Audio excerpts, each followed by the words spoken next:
Okay, I think we are live. Hi, everybody. It's me here. And then I have a special guest today. I have Lennon Smith. And today we're going to talk about Lennon's deck, Mm. the Wild Essence Toss. So, welcome, Lennon. Hi everyone. I'm kind of excited to talk about it today because even in my walkthrough video, I just kind of chat about the deck, but we can chat about the Thoth as just a deck and things like that. I have my deck out and I have the actual Thoth deck, so let's have some fun. Me too. I have the both here. So, I see that there should be some viewers also. So, let us know in the comments if everything is going all right. Because, me and Lennon, we ain't, yes, Milady is Hi. there. Hi. So actually, this seems to work. Hi. Because, I'm just not good at this stuff. And neither is Lennon. But that's why we have Manuela at Place of Stillness, who helps us to do this stuff and go live. Yeah. But so, Lennon, you've been actually a busy bee when it comes to decks. And the Wild Essence Toth is actually only your latest. Hi, Ren. Yeah. Um well, at the beginning of the year, I was doing my Thoth thing, like studying, reading, whatever. And I got to thinking, I want I want something that's a little bit more natural, just something for me, like just to kind of, look at and play along with the actual Thoth. And it it sent me down like this because with my program with a standard license and then I got licensed and stuff like that, and it was like it was so easy. The whole deck was, I came up with it in like, I don't know, 6 hours is it. So, And so you pulled all the images to mhm, the deck in mhm. 6 hours. Yeah, because it was just so, it was instinctual. Like I went through and I looked up exactly what I wanted for each card, and then some of the cards were harder than others to find what I wanted, but some of them were so easy. I was like, that's exactly what I want, and then blah, blah, blah, and then I just like tweaked it. Now that's just to pull the images, not to like Yeah. make the cards themselves, but the images, finding the images was really fast. Like it was like almost like when we had talked about this before, like channeled, like somebody was helping me. Somebody was Yeah. helping. And so all these images in the Wild Essence Toth. So these are pulled from what are those called? Free to use images online. What are Yeah, they called? stock images. Yeah. Yeah.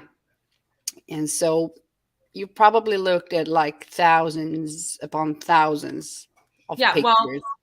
I had a general idea. Like say for the majors, like we had the full. I I knew I wanted something for the first couple of cards to be kind of ethereal, right? Because that's what the Thoth is. It's not natural yet. It's not manifest. And I I wanted something kind of like otherworldly, maybe universal instead of natural. And it bothered me at first to not have a yellow or green full card. But then Yeah. I realized that the full, in terms of a message, is more of a vacuum. And inside of a vacuum in outer space, there is no color. It doesn't exist. So inside of a vacuum or a black hole or something. And I wanted something to feel like you're getting either sucked in or coming out.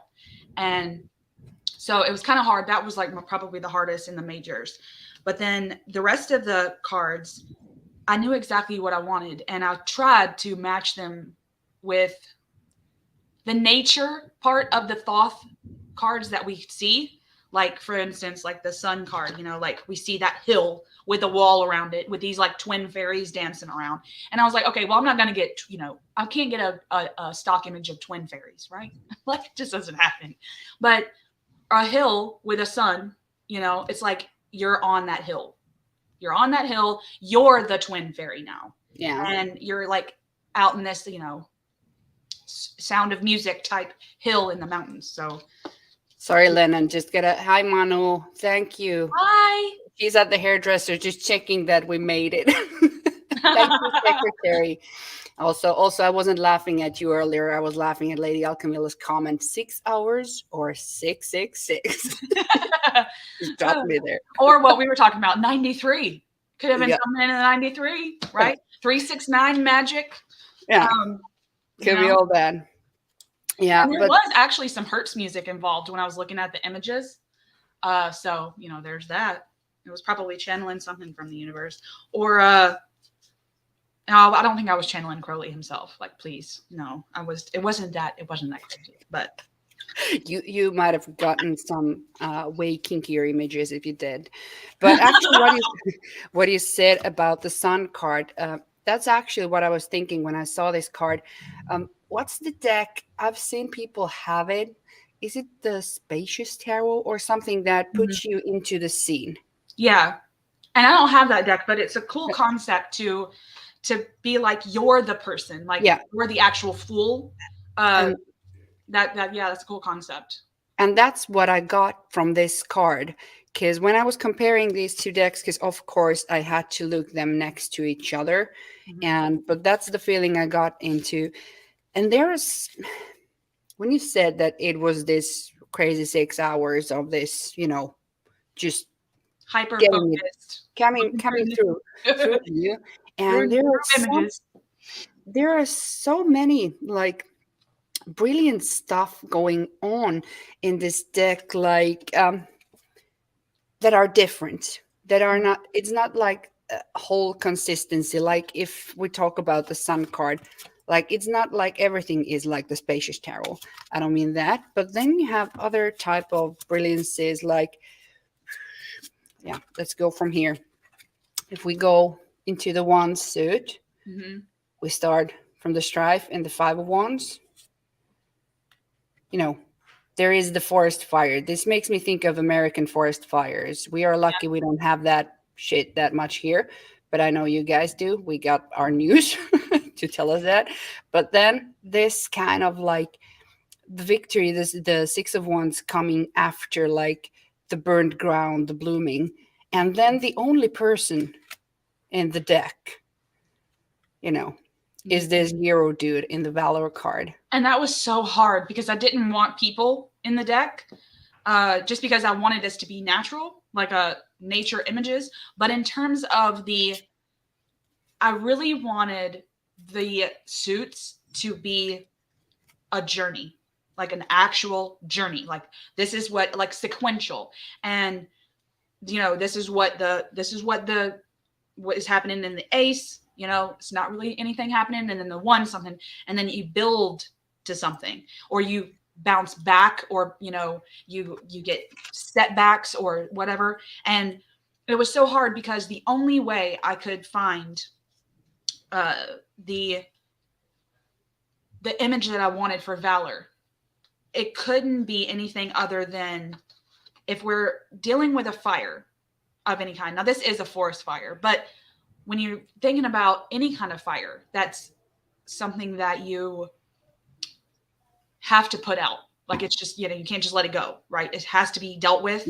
That's what the Strife in the Five made me think of. But then the only thing is that in Valor is that you can't forget that there is this archetype really in the Seven that is doing the work. This is the archetype that's doing the work, and there's work involved. And that's the only thing I could think of to put in terms of like the work, the Valor, and Valor to me is about this warrior archetype mindset, But can you take your card up? I just want to show you, because this popped into my mind, that look at my deck and look at Lennon's deck. So you see the difference. I have the different version. The one it has the suits also down here. Because like if we look at the Thoth deck, we have also them behind the keywords is the suits. So this is more like the way of Thoth deck, and you just have the keywords and the numbers. So yeah, when I first started, or when I first made the deck, like put the numbers in the words. At first, the vision that I had was to have just the number and the keyword. And then I got to thinking that if someone who comes on the channel, on my channel, and is trying to like learn the Thoth or go through my videos about, like on Thoth Thursdays or what have you, they may not get a lot of out of the just the keywords and may need the suit names. So I just was like, well, I could make one without and one with. And if someone's verse in the Thoth enough to where they wouldn't really want the suit names or whatever the case, then they have that option. So there's actually 2 options on the shop. So, but yeah, I only have the one that doesn't have the suit names. I really like to have these because some of the Thoth keywords, some of the words are in English kind of hard words for me as a non-English speaker. Mm-hmm. Like the ones we've talked about before, like utility. Utility. I knew you were going to pick that one. Yeah, but this is now the card that I'm going to always think about. These stairs going to fucking nowhere, like these pointless stairs. And what I like when I now jumped into the swords suit, I like how otherwise it's kind of really cloudy. I'm just going to show if people haven't seen my walkthrough or seen the deck. So the Ace of Swords, cloudy. Then this is like a really finished image of the Northern Lights. More clouds, more clouds, and more clouds. But then we do have the clouds.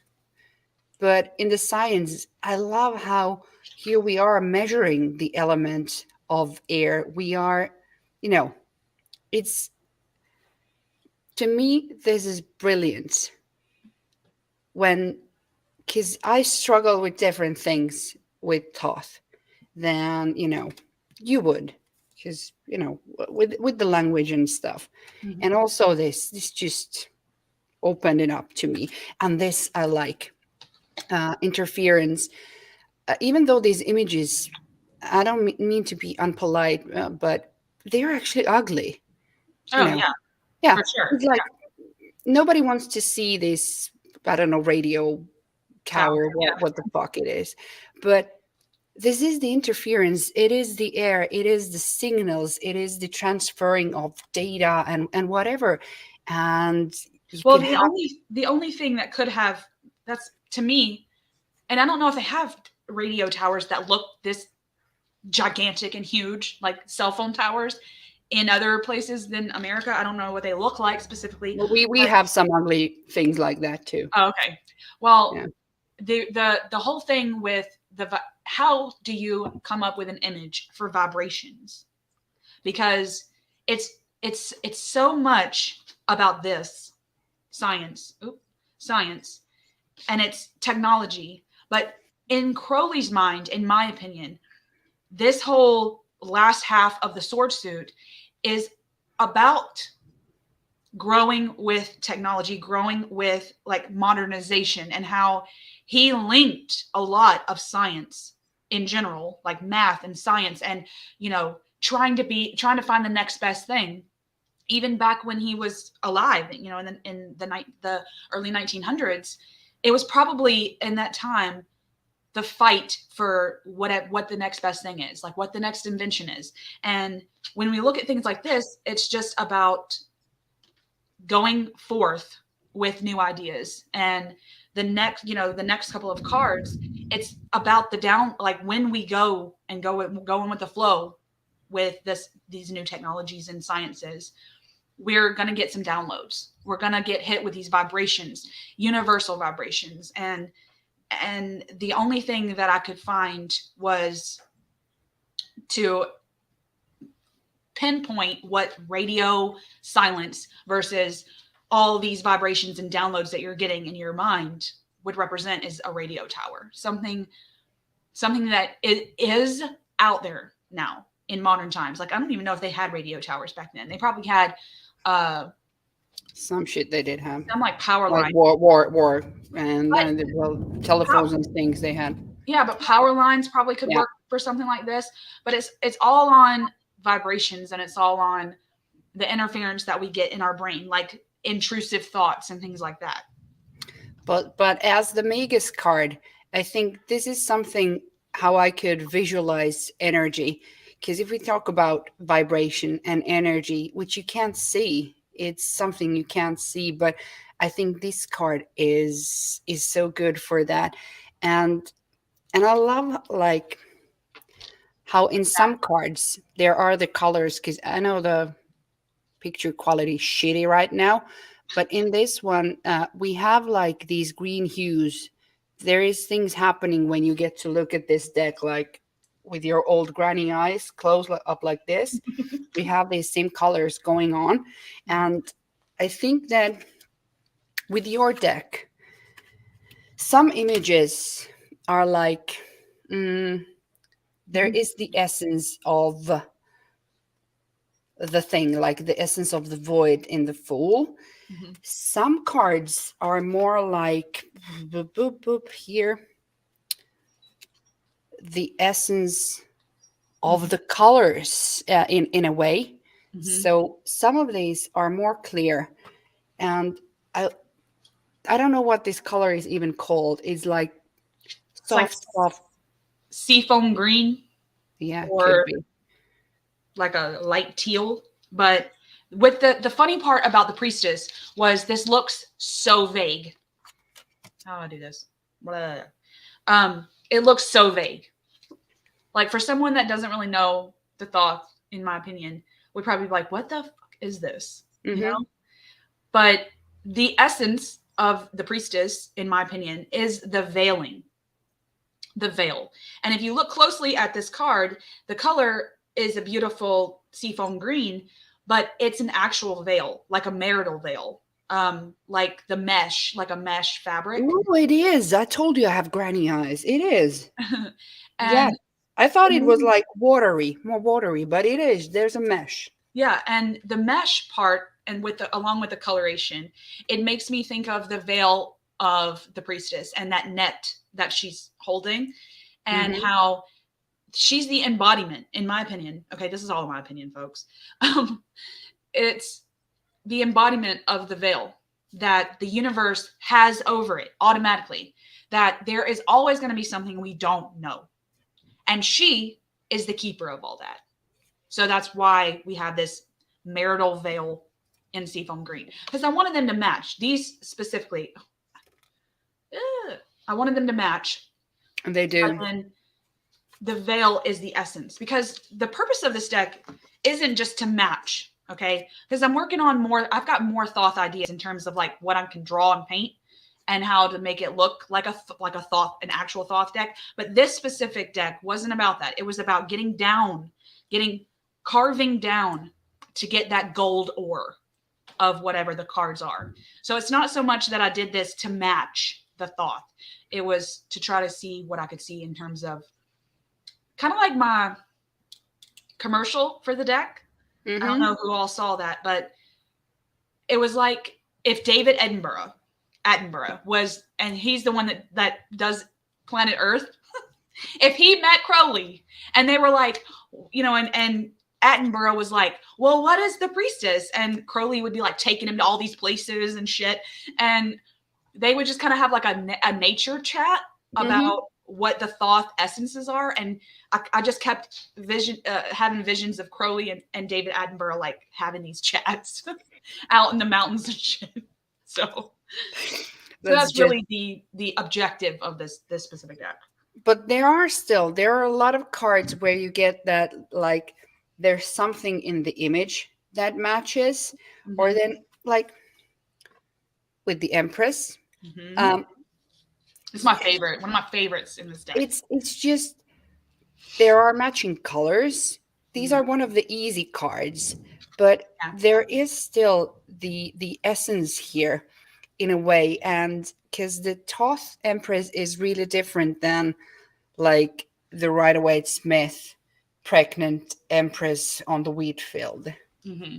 because this And is different. yeah, and to me, the Empress in Crowley's deck is about this. giant of a feminine archetype. She's just a giantess, and but really at the core of things, it's this receptive energy, right? But then when you look at history and you look billions of years ago when the earth began, and you look at the big bang, you're thinking about the big bang, right? To me, one of the very first things that would have been in terms of receptivity would have been this watery bacteria. It's like bacteria, like algae, and how that was like one of the first things on earth, and how over time and through evolution and the sciences that we know, because science plays a heavy role with Crowley as well, that the core of the Empress card would have to be this bacteria algae at the bottom of this like fresh water. And then from there births the oceans and animals and things like that. But it's this play on the start of the universe and the start of our planet. Because when you look at the Fool, there's this vacuum, right? And then you look at the Magus and that's like this black hole colors now. And then you look at the Priestess and you're like, okay, well now the veil is over because of the Priestess. But then there's algae and bacteria, little small microbes of things. And then you get blasted with sunlight and then bam, life after that. So, and it's about this, needing both. You need the receptive, right? And then you need the sun for life, for manifestation, for things to actually become manifest. You have to have both of these energies. I know we all. I know. I keep, but to me, the Emperor by Jamie. People are coming and going, living. So, and if you have questions in the chat, just put it there. We'll try to pop them in somewhere in and between. hey, Tarot Stash. Ooh. Yeah, I know. people coming in, but me and Lennan, me and Lennan are like this, so it's hard to have a break. But to me, the Emperor is like the perfect image of Mars. So some of these cards are more color linked in my eyes. Some are more elemental, and they're but there's always the link. And to this, I have the Aries, the Mars connection. I think about my fiery daughter when I think about this. And by the way, we are, it's Aries season, so happy B-Day to all you Arieses. But it is the essence of the Emperor. Well, it's heat, and it's this. If you can imagine, like, well, this is how I imagine the Emperor and the Empress. These huge, like they're colossal beings, right? That are kind of like the end of the majors, like Nuit, which is like this star maiden that's just the whole dome over the earth, right? But there are these colossal beings, and one is generating this heat and this control, and it's like the personification of sunlight and what all that could be in terms of symbolism and in terms of action and control and dominance and willpower. And then you have this receptive that's just like this giant, receptive colossal being floating on a float, and she's just like, whatever, do what you're gonna do. It's how Big Mama be now there going on. But before we stray away, because we keep on jumping, or otherwise I keep on showing every card, and that's not the point. I've done walkthrough, you've done walkthrough, but I have some questions for you, Lennan. Oh, yeah. So I'm just trying to find. Put me on the spot. Yes. So I'm trying to find the matching Thoth cards. Okay. And I just picked some cards today that I didn't get an instant hit. Okay. Which I needed to hear what you were thinking, because I think that reading especially this deck, the Wild Essence Thoth, is like, it's so much what you see in it. Yeah. You have your opinions, and I have my associations with the cards. And even though we work on the same base with the Thoth deck, but still your and my thoughts on the Thoth deck Mm. could be different. What we see and what we so, but True. these I want to talk about. Okay. So, first one, luxury. Well, what do you talk me through this image? What do you think and see here in this card? Well, here's the important thing to know about the suits is that it's a journey, like I said. Yes. So you have to start with the ace and the Let's do the journey. So we go from the Ace of now, Cups. you know what I could do? I don't know if did you download my guidebook? No. You did? No? Where can I find that? I didn't know how to do that. Oh, it's on my coffee page. I'll send you a link. But anyway, I don't know what is a coffee page. Help I'll me. send you a link. But anyway, I actually printed mine and I made it look like the Book of Thoth. And now you told me. I knew you But did. I can send you one. I'll have to print it. But what I can do Yes. for the suit of cups, because the cups was the hardest suit for me. And I think we had all talked about that, the suit of cups for me. But I just wrote the journey. It's a small little flip of the journey of the suit of cups. I can just read that out while you go through the cards if you want. Oh, Just to kind of give a from 1 to 4, or from 1 to 10. yeah, one to 10. Because the courts, like it's set up like this, like this the suit of cups, and then the courts just have their own little blurb. So Okay. I have my Ace of Cups. and you'll have to kind of listen for the prompts because like I said, this is like a story. So I guess hi Anna.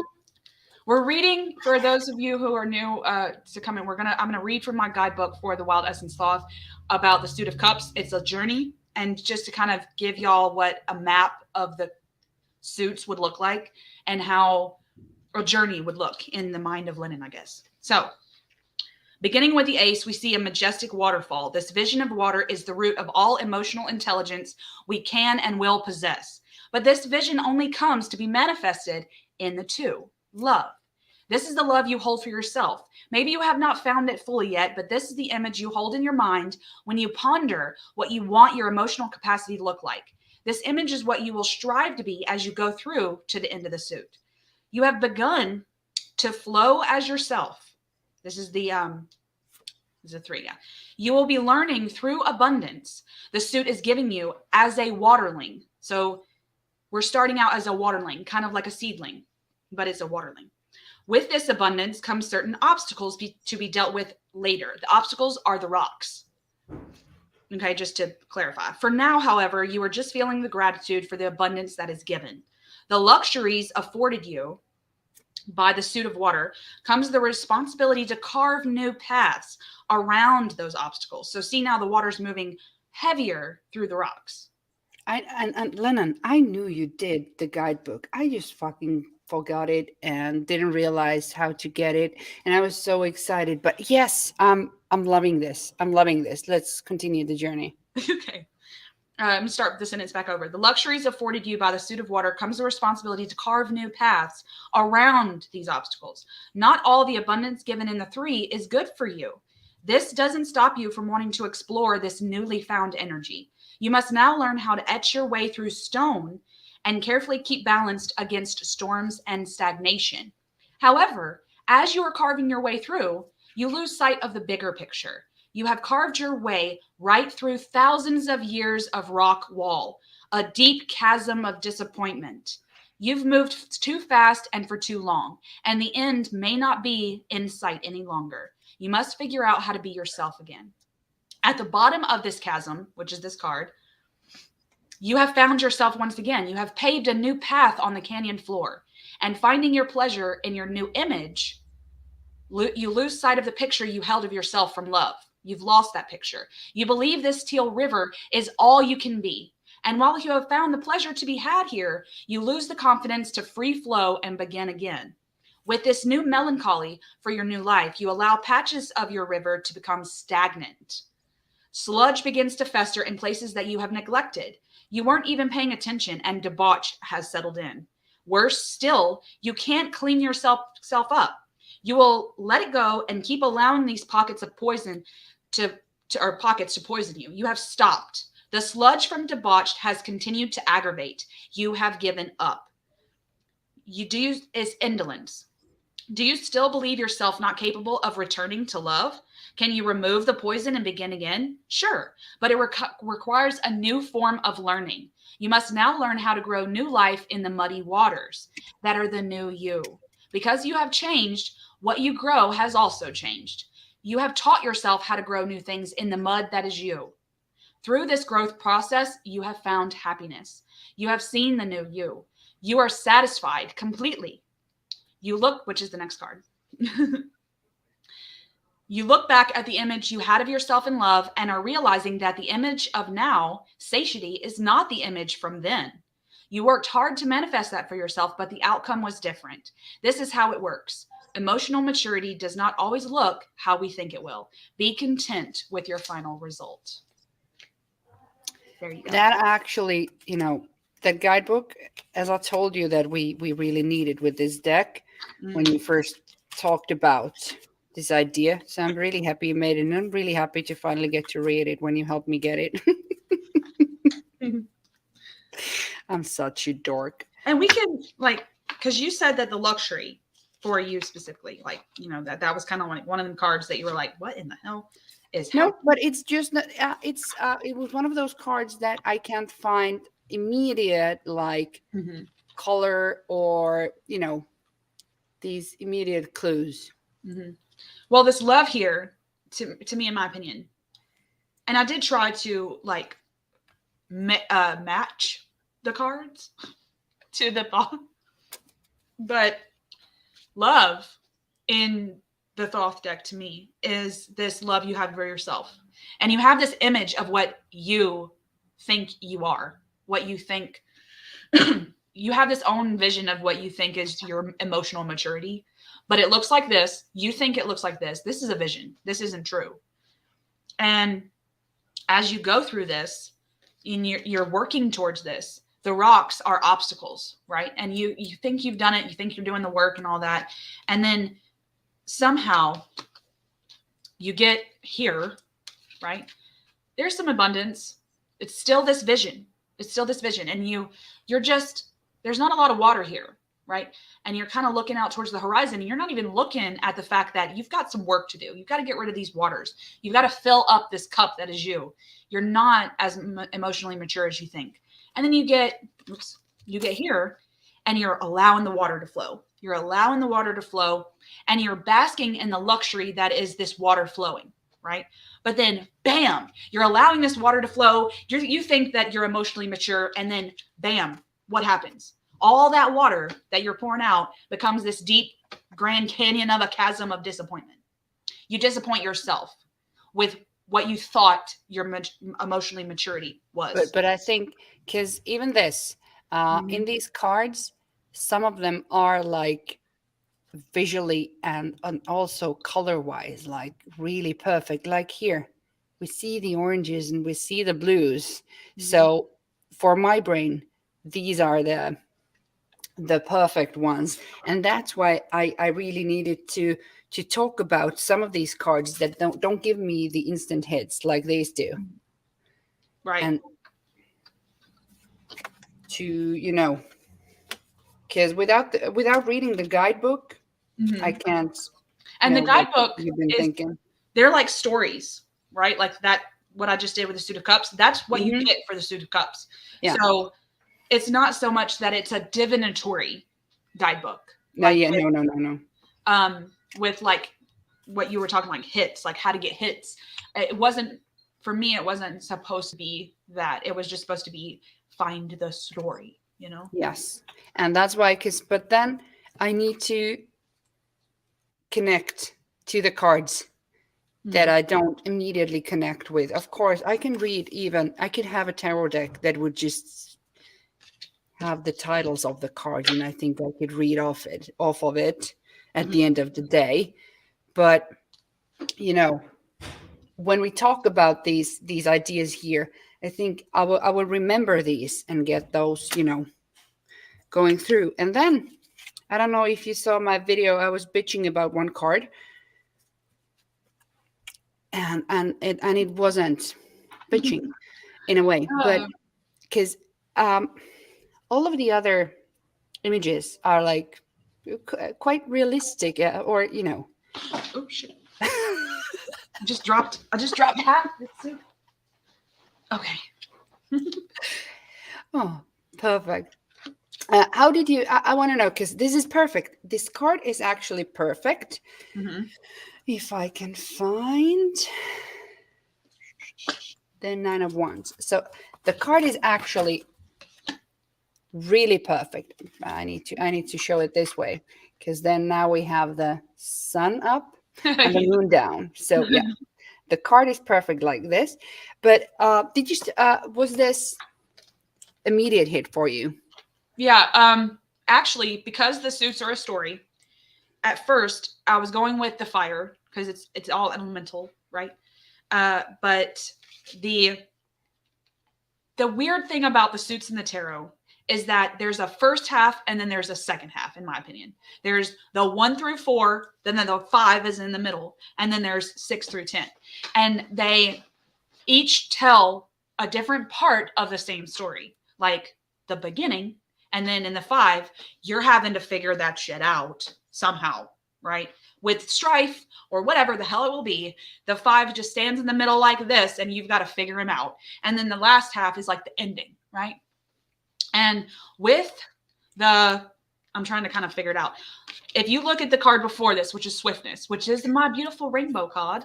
Oh, there is a chaos on my table, but I'm trying to find it. I have like 1,000 cards. Yes, yes, yes. This one. I want to drive motorcycle on this road. Yes. That's exactly what it's supposed to be. This is that the rainbow is a finish line, which is why this is Swiftness. It's you're going down this road and or whatever, this track, and you're trying to finish something quickly, quick, fast, and in a hurry, right? And you're not looking, this is like the tortoise and the hare to me. This is like the story of the tortoise and the hare. And the hare is just like, I'm the fastest. And it's about getting to the finish line, yes, but you're still at the 8, right? And when you finally reach the finish line, you're oblivious. You've been going so fast that you haven't stopped and smelled the roses. And it's almost like the scene in E.T. where his bike is flying and he's airbound. He's airborne. I love that. You fly up, and then all of a sudden you're in the universe, and you have to figure out. You have to get the strength of you to figure out where to go now. And to me, it's almost kind of like a chariot. Like you're stuck in the universe. You're floating there in this purgatory-like state, and you're like, okay, I thought I hit the finish line, but the finish line ended up being a portal of some kind, and now I'm in the universe, and I have to find out how to get back to the earth. So that's kind of where I was going with that. And I was like far out there. Yeah, but because I'm just, when I picked out these cards that I want to talk about, these were something that made them stand out in some way. And even though I love this image, but it was the only card actually that can't happen in real life. Like all these right. other images are like really earthy, so that's why. But I love the card, even though I'm bitching about it, but it's a totally different thing. Well, I'm trying to see if I wrote something about it specifically in the guidebook, because it says after crossing the finish line. Here, I'll do this. After crossing the finish line, we head into the sky. Up here, we see the balance, the strength of our will and the opposites housed there. We must meditate on the fact that we need the force of the sun with the passiveness of the moon. With this newfound strength, we must once again descend to the earth. But what awaits us is an oppressive force, which is what we see in the 10. So, and then there's more, but I won't. I'm not going to read every suit for you. Yeah, but I love the way you created the guidebook. I'm just. I'll send you it. Yes, perfect. But I loved how some of these all the cards are missed. Yes, this card. Some of these images are just because the thing that I meant, like this card took me to a concentration camp. And I know it's a disgusting image to think about, but the old barbed wire that has spider webs on it, I got the smell. I got the smell of the old railroad, beams, those tar beams, and Wow.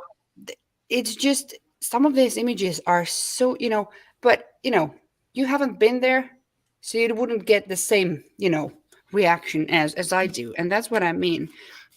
And then there are like some cards that are like simply just brilliant. Like I know all the um, courts where you had the animals. Yeah. These are like these must have been like easy to do, but No, not really. The courts were actually, in terms of finding images, they were probably the hardest because yeah, I knew exactly but what I anyway, wanted. these are brilliant. These are like these are like, yes, I understand, but talk to me about the swords court, because if we think about the Thoth deck, Mhm. the swords is the only court where you don't really have a lot of animals going on. The only animals that we see are in the Knight of Swords, where we do have these little birds and the horse and the weird helicopter wingies.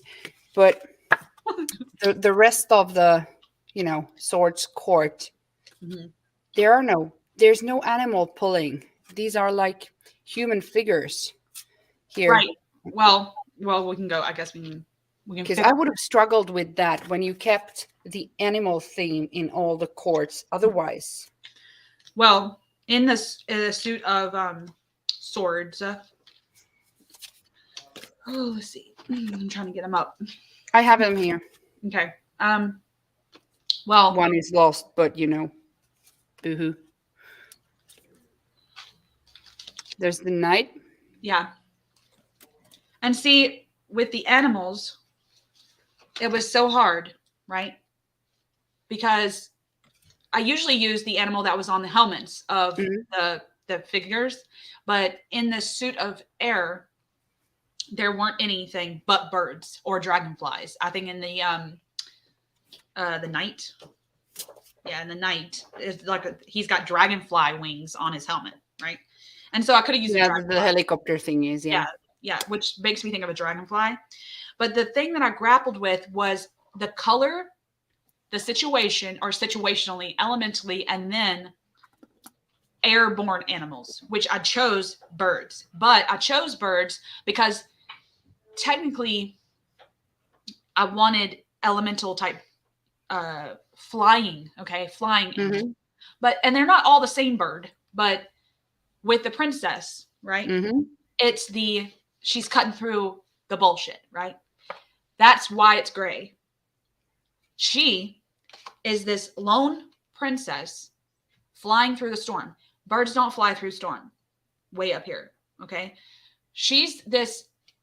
I kind of talked about the princess. She's got this role in the universe of being like this just grand mixer, right? Like she's doing a lot of work because she's over a whole bunch of like in terms of zodiac and things, astrology, she's over so much, but she's out there alone slicing through all this gray sky to try to make it to where the birds that are behind her, her clan or whatever that's behind her, can, like, she's at the front, kind of like a Joan of Arc, right? Mm-hmm. In my opinion.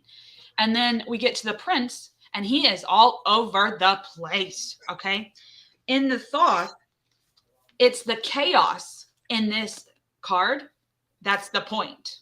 Yeah. His mind is all over the place. He's got all these ideas and intuitive hits, and he can't execute them because he can't narrow it down, and his mind is like, all of these things are where his brain's going.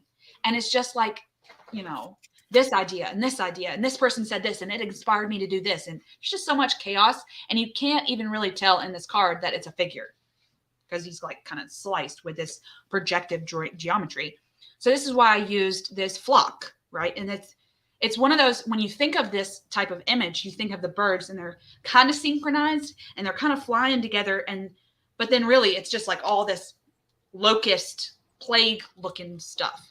And that just represents the chaos that's in the prince's mind. And this directionality that's leading nowhere. He's driving that chariot and it's going absolutely nowhere because he cannot make a decision. And then we get to the queen. Okay. And it's like she's flying behind the princess. Like she's right behind the princess now. And she's flying through this beautiful sky because the princess has eradicated the gray.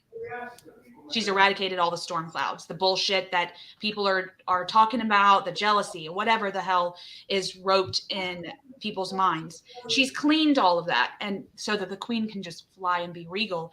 And there's a clear-headedness message with these two cards, that the princess, although she may be slicing through all the crap that represents the storm clouds, the queen is clear-headed.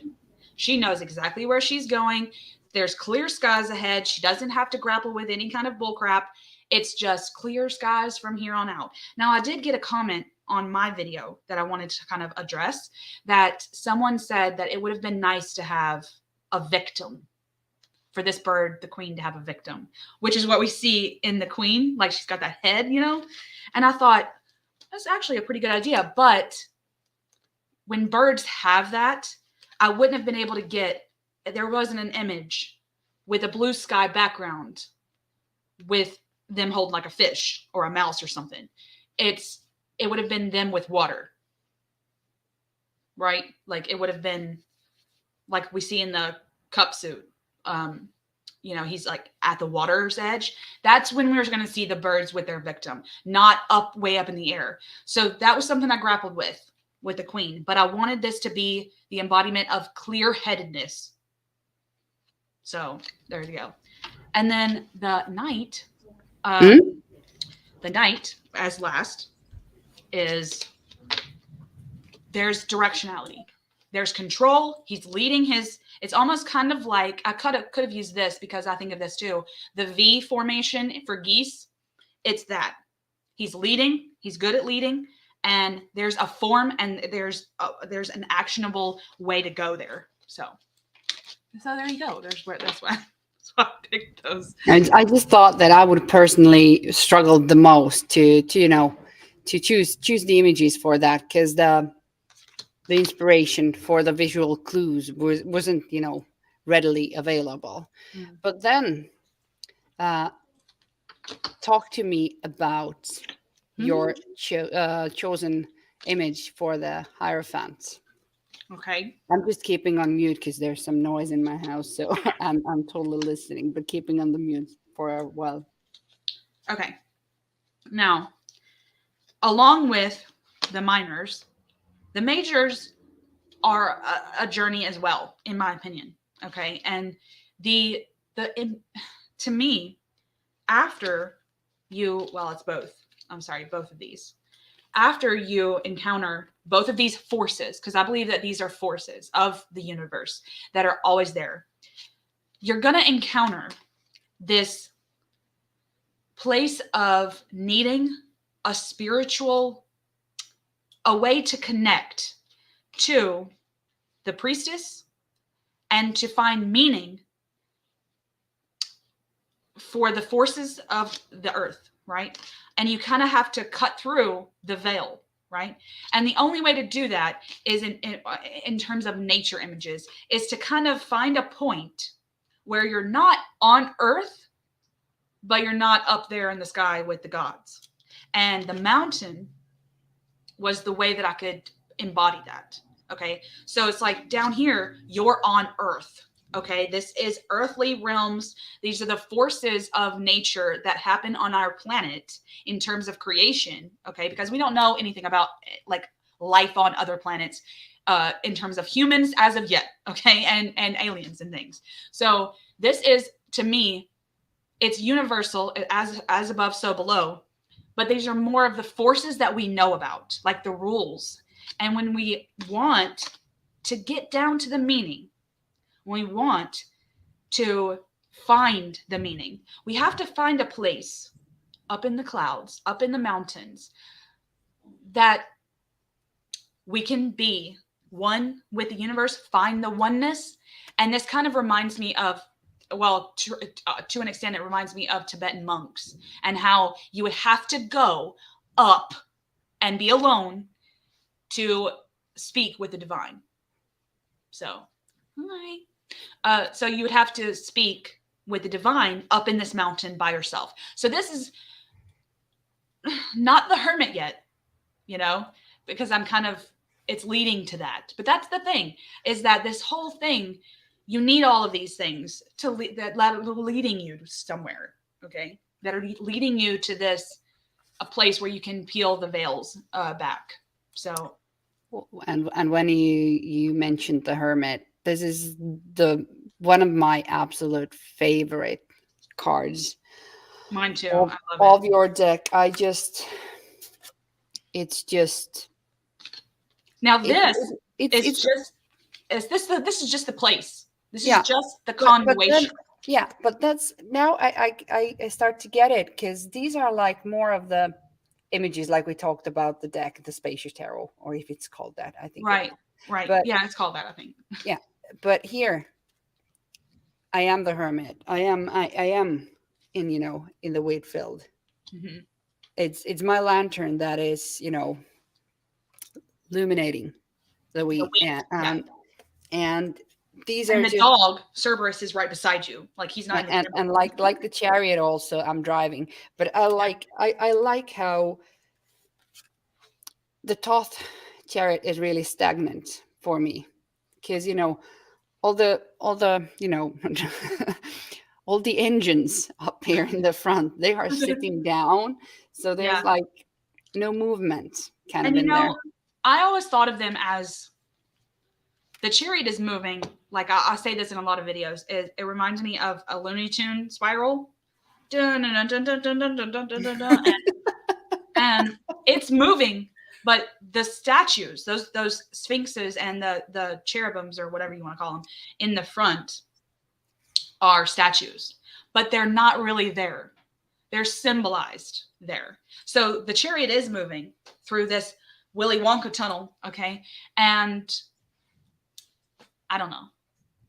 I wanted it to be the Willy Wonka tunnel, but the amethyst, the Ark of the Covenant, that they, the Holy Grail, not the Ark of the Covenant, the Holy Grail, is that you're in this amethyst tunnel, and you're going fast.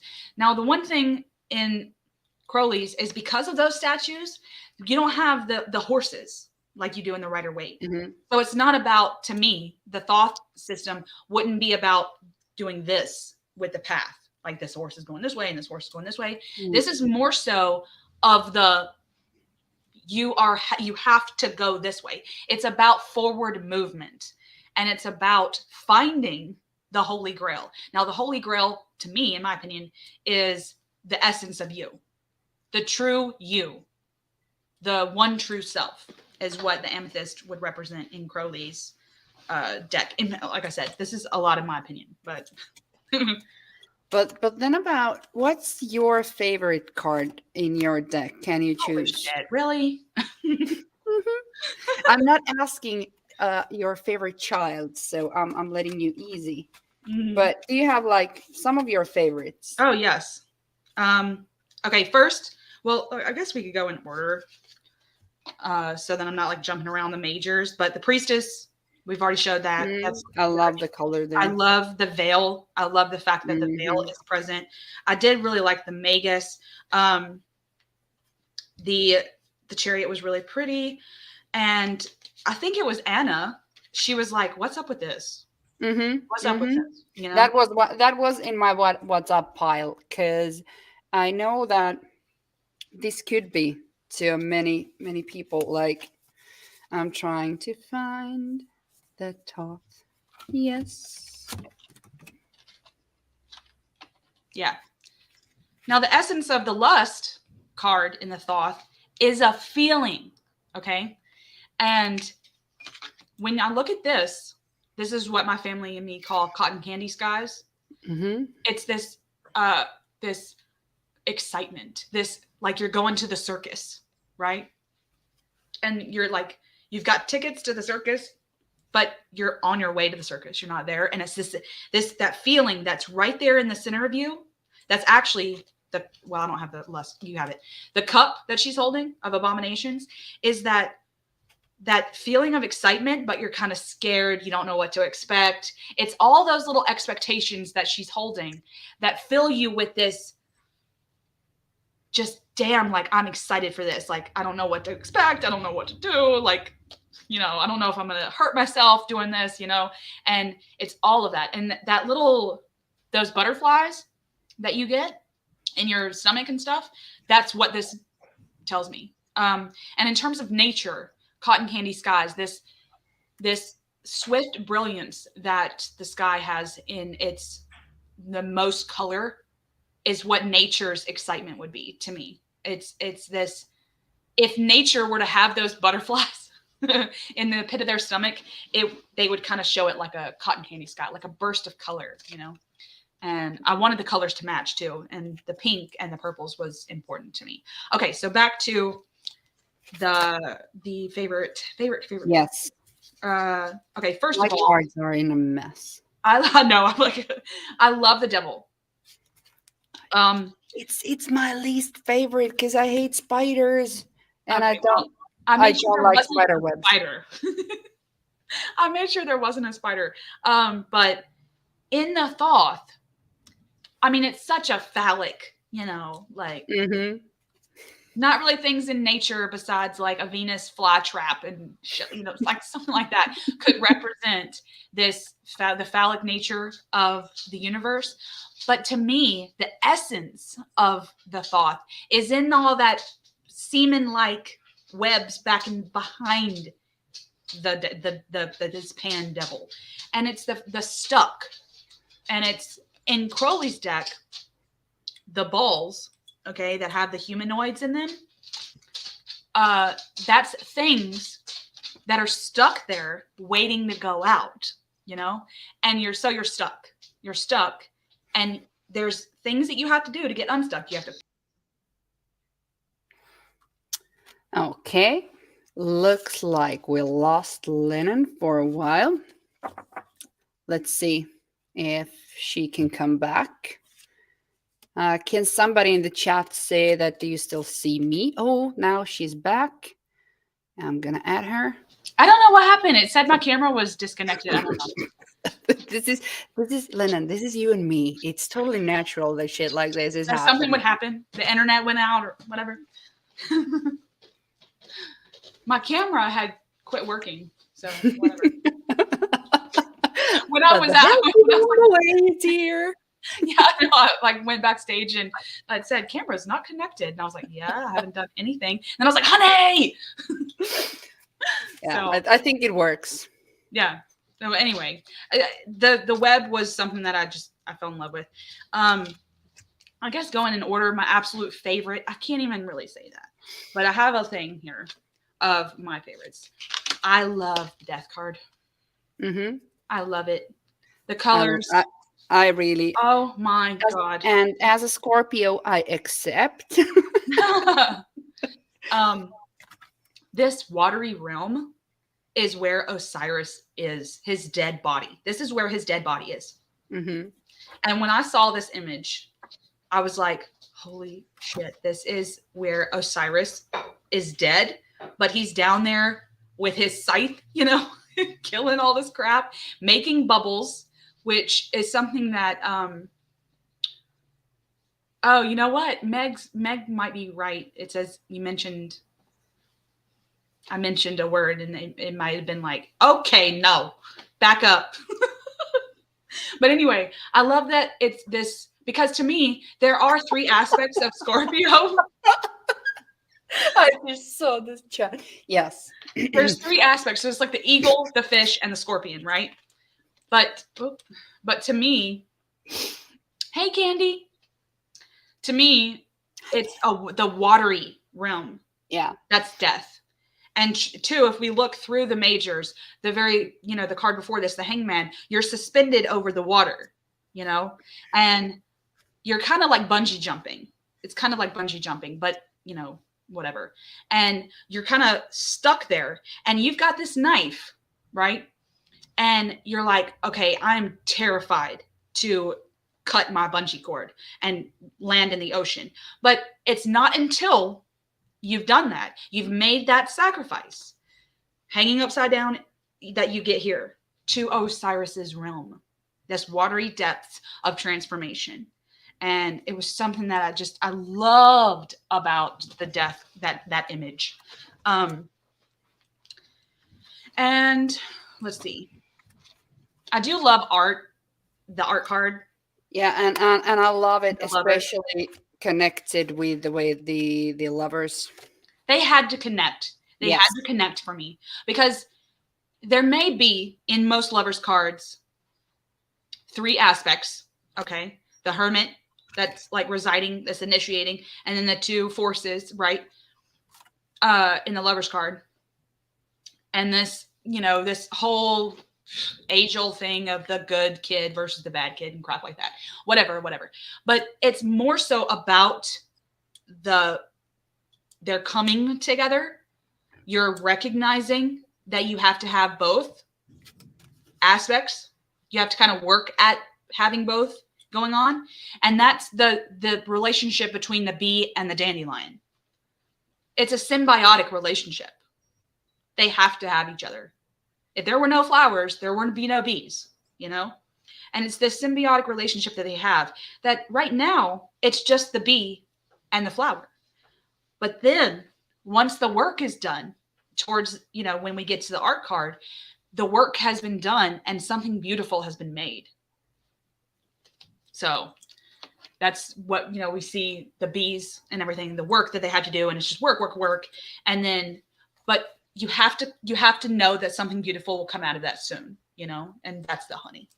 So, but I hate to say this, I really, really do, but my all-time favorite card in the entire majors is the universe. Yeah, but that's brilliant. That's just the colors and the fact that it's in the shape of this Vesica Pisces. Mm-hmm. It was so perfect. I couldn't even. This did it itself. I channeled it. I saw it and I was like, that is the universe card. Like Crowley saw this image. I don't even know. It's just one of those things that I love about this. I mean, it's so dark around the edges, and it's really not in the Thoth, but this red with the yellow and the blue. Those are, because I said that the deck has some of these cards that are like these immediate, like, yes. And then there are some that needed more thought. Yeah. But I do love the Aeon card, just for what it is. It's not something special. Do you have it there? Yes. Because mine are. Now I knew I needed the red, but I needed it to be an image. For me, it's it's about the awakening of the times, right? The new Aeon. Mm-hmm. But to me, it's more about the fact that you cannot tell in this image whether it's a sunrise or a sunset. You can't tell. It could be either one of those, and that's the key. But that was immediate. What I said, even I think on my walkthrough, that was the immediate hit that came to me. That you don't know if it is a sunrise or a sunset. And by the way, this deck takes beautiful photos, like this tower card. I know, right? You're amazing photos. They look so very Instagrammable, very modern. Well done, Lennan. I gotta show one of my favorites before I lose it. This is one of my favorites. I love it. I love that. And we haven't talked about the discs too. No, we have rambled a whole lot more other stuff. Know. I like to talk. I'm so sorry. Yes, I'm so quiet always, Lennan. So yeah, I make up for that. I do like the linden leaves. It was just ingenious to me. But this is one of my favorites. Mine too. In terms of the minors, that's, I mean, Mm, it was so, when I saw brilliant. this, I was like, okay, I knew I wanted erosion because in the change for the two, it's not so much change as in change, changing your perspective or whatever. It's this, we see the Ouroboros, but it's this, the change that the earth is going through over a huge amount of time. And it's slow. It's slow change because we're only at the two. We're not at fast change. This is happening at a, slow burn. And it's the change that is going on Earth over millennia. And the only thing to embody that is erosion. And the fact that I found purple erosion Mhm. was just, whoa, that was ingenious. It just fits so well. So a lot of the, actually probably the disc suit is probably my favorite. Yeah, I was just about to ask you because it's one of mine too.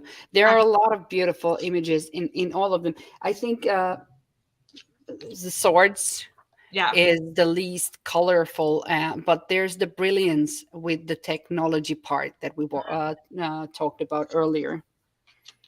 I love the pyramid. I love it. And this is absolutely, even though this card is also one of like the that stands out Yeah. Well, a there's a style. story here too. There's a Yeah, story here. Like but when, but it when you read it, stands out, but it's beautiful, when you're and reading I the love it. guidebook, it kind of flows so well. Um, but you know, uh, like I wanted something to be structural because of the fact that we're looking at this, inside of the pyramid or whatever. uh, but at the same time, I wanted this to reflect the work that you're putting in to the realm, the your home, your work, your these mundane things. I wanted to kind of reflect that as well. And the structure in the four is the light. It's kind of like you're inside. I want you to picture if you are in the four of discs. I'm trying to I'll see if I can yeah, here it is. If you're in this card, I've got cards everywhere. If you're in this card, okay, picture you're standing right there. And the light, because of this little doorway, is coming in, and that's what this is. So you're standing inside one of these, or where light can hit you, right? And there's these columns, right, that you don't really see here, but I think that they'd be under these things, under these four things. Like, Yeah, they're not like, solid structures. They're just tops of those structures, and there's columns there. But anyway, this is like you're in the middle of there. So you kind of have to path work the four and get down there somehow. I'm just trying to find a one card in the meanwhile. Okay. So But it's a homestead. The discs to me is all about the work that we put into the homestead, but then how that can mirror other things as well. I was trying to find this card. It's from the Star Child Akashic, and this is the Death card, which I made into a tattoo with a modification that in mine there's Thoth. There's Thoth instead of this lady, but I love how your four of discs. It's kind of that. It took me to this place, and it reminded me of that. And well, you're a pharaoh anyway. Yeah, I know. But you're always going to those places. you're always going to those places. Nobody else knows that, but yeah, Lennan. Oh, I'm sorry. I Was am that a secret? I'm sorry. Sorry, guys. This is what you get when you sit down with us on a Saturday evening. But any other favorites? My board is starting to be so messy that I can't, find anything. We talked about I think my absolute favorite card in the deck is this. Oh, I love that. She was just so perfect. Mm-hmm. So perfect. I mean, the entire disc suit, court suit was just channeled. I mean, it was so perfect. The fact that when we look at the Queen of Discs on the Thoth, she's this regal ass, sitting on her throne, but she's looking out over this great wide, great wide somewhere. It's just like I'm trying to point, like here I am trying to point your damn screen. But the thing she's looking at is this vast area of what is her domain, in my opinion.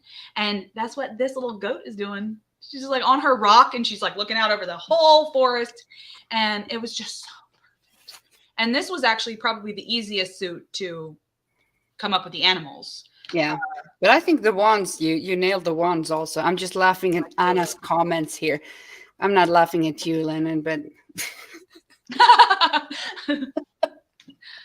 I'm loving the Anna's comments. giving away all. We've been jabbing and talking for so long. Anybody in the chats, do you have any comments on or questions on the deck, or just a card you want to see, or or want to talk shit, whatever? I know, yeah, whatever. Because I know that Anything goes. I know that some people have deal breaker cards. Like if the card doesn't look what they want, what they want it to look like, they won't buy the deck. Not that I'm just telling y'all to buy the deck. I'm just saying. I'm happy you didn't put a spider into the devil, because I don't know. Well, it was the feeling. See, that's the important part. Is like the web in the devil card isn't about you getting bitten by the spider or whatever. It's not that severe. It's the feeling that you get when you walking through a spider web. Yeah. That feeling. Everything, your eyes have to be closed and, you're peeling it off your face and getting it out of your hair, and you're pissed. You're pissed that you're stuck and that you have to stop what you're doing to gain some perspective. And that's that feeling that you're like. That's kind of my worst nightmare, that I would be stuck in a spider web and like giant spiders would come and eat me, because that's like really realistic and could happen any day in the forest, like here in Finland where we don't have poisonous spiders. But still, spiders? We have spiders, but they're not dangerous spiders. We have like teensy winsy spiders, or the spiders with the long legs, but Finland doesn't have any. We only have one poisonous snake and 0 poisonous insects, I think. But we have bears and wolves. And we don't have wolves here, except in sanctuaries, but we don't have wolves here anymore. But they all live up in Lapland now. Because I looked that up one time. I looked it up, like where the wolves live now, like where, if you wanted to like go seek out. Not that I'd advise it, but if you wanted to go seek out a wolf pack, they're all up in Lapland. Yeah, when we were on Lapland, and I took my, my Sami witch drum to these little Lappish mountains, and there was a lake. And while I was drumming and chilling out with my drum, the boys were on the beach and they found wolf poop, and they got a bit scared because then they knew there was a wolf there. But yes, they are there. I'm trying to find one card. Let's see if I can find it. It's just such a mess. But do you have a card that's your least favorite in the deck? I know I'm being asshole and asking stupid questions. I was trying to find this one, because this is when Lennan went to Lapland and saved wolves in her dreams. Yeah. With David Attenborough. And Crowley, yeah. And Crowley. That would have been like great trip. Right. Probably no. See, I love all the cups. I love all the cups. I love this one too. The Princess of Cups. She's so pretty. I love her. I keep wanting to talk about the ones that I love. A big surprise. Not the ones that I'm bullshitting about. No, but I was thinking that was the some that you really, really struggled. Yeah. Probably the adjustment card. I struggled the most with this because I like that. It was just one of those things that I couldn't. It was so hard to put a man-made structure in an elemental deck. Mm-hmm. But the fact that adjustment in Thoth's deck is that way, that I needed to have some, something to kind of form balance, because balance is in nature. So, And talk to me about this card. I know it will be explained in the guidebook that I haven't read because I'm a perfect interviewer. But talk to me about this, because this was one of in my struggle piles, and I think I got it. It wasn't an immediate hit, but I think I got it. But talk to me through this deck or this card. Well, Dominion to me is kingdom. It's what you are responsible for. So this is your personal kingdom, okay? But because we're only at the 2, this is the bigger picture. This is the bigger picture of what all you're responsible for. And you're kind of way off into the distance looking at, kind of like the Lion King, where he's looking out over his whole, someday this will all be yours. And that's kind of what I'm picturing here, is this whole concept of kingdom.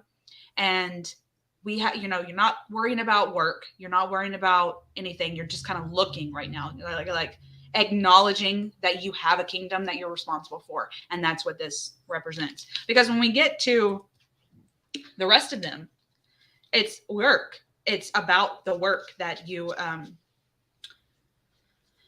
let's see. It's about the work that you're putting in to your kingdom, the drive and the will, and does that make sense? Yeah, and we got a comment about our present deacon going on here. Mm-hmm. True that, Aries season. Yeah. Now somebody's asking about the moon, because I haven't done that. It's somewhere here. I got it.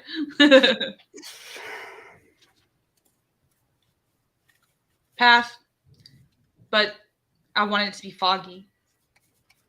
I wanted it to be like the moon is out, but it's not shedding a lot of light on that path, But it doesn't matter. You still have to go down the path. You still have to follow the scarab to find the light.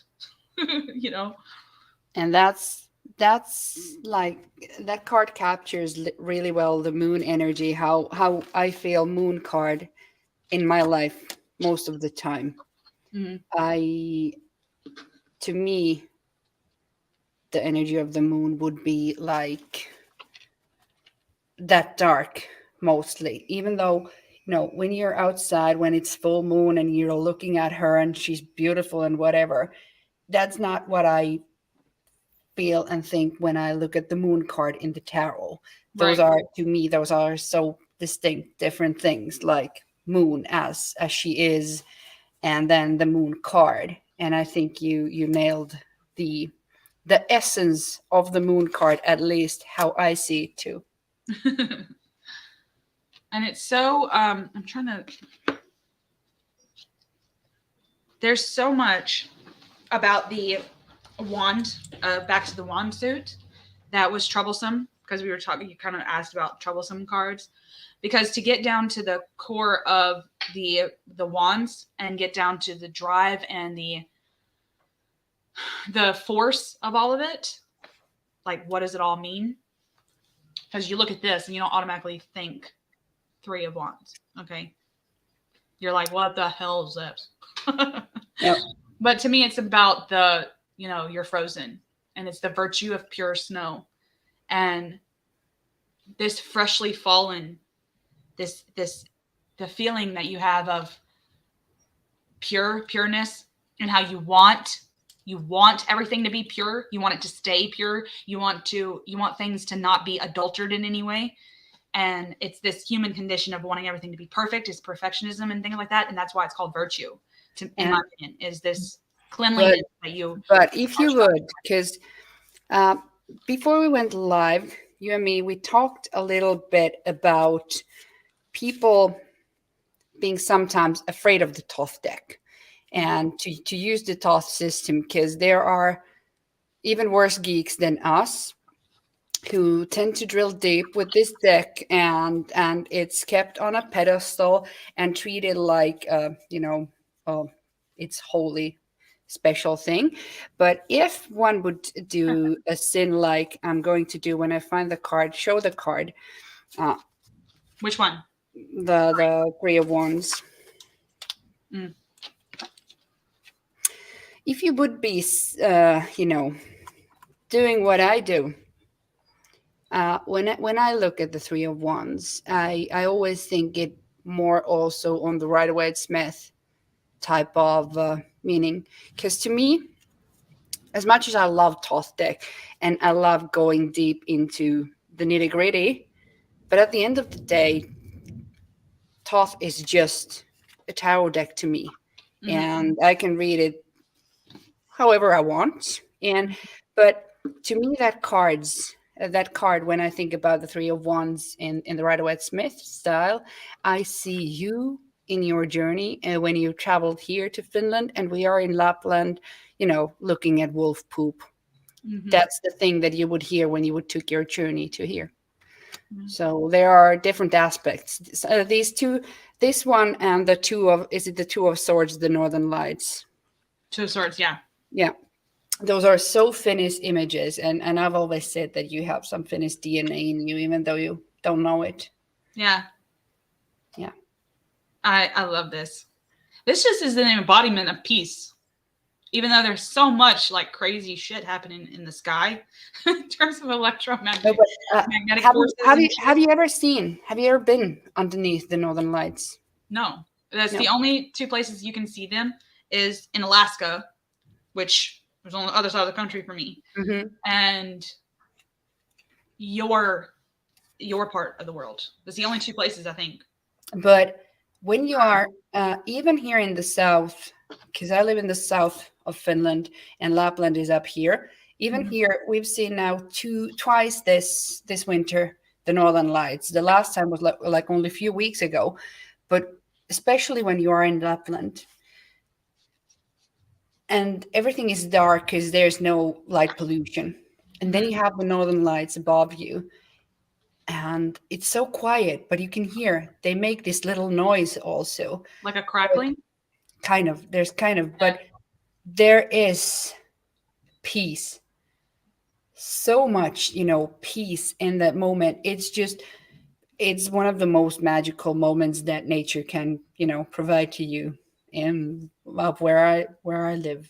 It's just amazing. But also how there is I'd love to see that. Jeez.